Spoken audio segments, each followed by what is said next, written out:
Na-homesick ka. Iyak mo lang. Pagod ka na. Ipahinga mo yan. May sakit ka? Gamutin mo ang sarili mo. Oo, ganyan ang buhay ng isang OFW. Kaya kung may plano kang mag-abroad, pag-isipan mo nang mabuti. Baka hindi mo kayanin. Dahil dito mo mararanasan ang hirap na hindi mo para naranasan.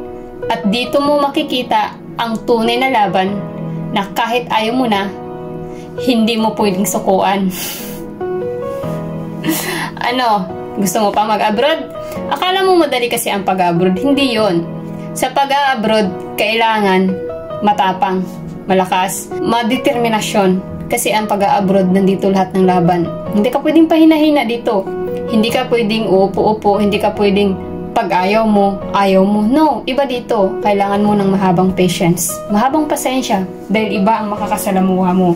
Wala ka sa bansang banyaga kung saan ka pinapanganak. Nandito ka sa ibang bansa na kung saan kailangan mong makisama. Kailangan baguhin mo yung ugali mo na kung dati hindi ka marunong makisama, dito kailangan ka marunong makisama.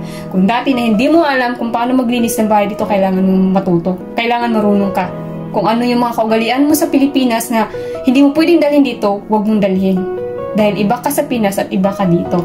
Iba yung magiging role mo pag nandito ka na. Tandaan mo yan. Sa pagiging abroad, lahat ng ugali na hindi maganda, huwag mo nang dalhin. Dahil hindi mo yan ma-apply dito. Ang pwede lang i-apply dito sa pag-iibang bansa ay dapat marunong kang dumiskarte. Alam mo lahat ng gawain at marunong kang makisama. Dahil hindi ikaw ang masusunod. Siyempre, may amo ka. Sila ang dapat masunod at hindi ikaw. Kaya alam mo dapat kung anong role mo. Alam mo dapat kung anong obligasyon mo. Akala mo sa pag-abroad madali? Akala mo sa pag-abroad mabilis ang pera? No. Kailangan paghirapan mo yun. Dugot pawis mo yung paghirapan bago mo makuha. Yun ang realidad ng pag-abroad. Akala kasi ng iba, pag-abroad, mapera. Pag-abroad, akala nila, mayaman. Pag-abroad, akala nila, easy lang, madaming ipon. No, wala. Sa realidad ng buhay, talaga ang mga abroad, walang-wala yan. Akala nyo meron? Nagsisikap lang sila, nagtitiis lang sila dahil sa mga mahal nila sa buhay. Kaya dapat kayong nasa Pinas, pahalagahan nyo ang bawat sentimo na pinapadala ng abroad. Kasi hindi nyo alam kung paano nila yun kinita, hindi nyo alam kung paano nila yung tinatrabaho. Alam nyo ba na kalahati ng katawan namin ay nasa sementeryo para makuha lang namin yung dollar? Ganun. Hindi basta-basta nakukuha ang dollar. 7 cross bago mo makuha yun. Marami kang pagdadaanan. Hindi ganun kadali.